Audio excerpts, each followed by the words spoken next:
మన నాయకుడు నారా చంద్రబాబు నాయుడు గారు రాష్ట్రంలో ప్రజలైనా సరే నాయకులైనా సరే నా దగ్గరకు వచ్చి ఎవరైనా కలిసే క్రమంలో దయచేసి ఎవరు కూడా నాకు పాదాభివందనం చేయటం కానీ లేకపోతే అలాంటి పనులు ఏవి చేయవద్దు. దయచేసి మీరు అలా చేసిన ఎడల నేను కూడా తిరిగి మీ పాదాలకి నమస్కరిస్తాను. దయచేసి అలా ప్రవర్తించవద్దు.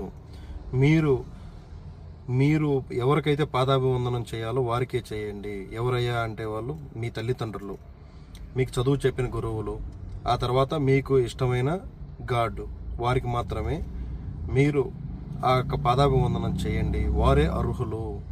నేను ఒక ప్రజలకు నాయకుడిని మాత్రమే, కాబట్టి ప్రజలకు నేను సేవ చేయాలి అంతే తప్ప మీ దగ్గర నుంచి నేను పాదాభివందనం అనేది తీసుకోకూడదు అని చెప్పేసి ఆయన చెప్పడం జరిగింది. దయచేసి ఇంకా ఎవరో కూడా మీరు అలా చేయకండి. చేసిన ఎడల ఆయన కూడా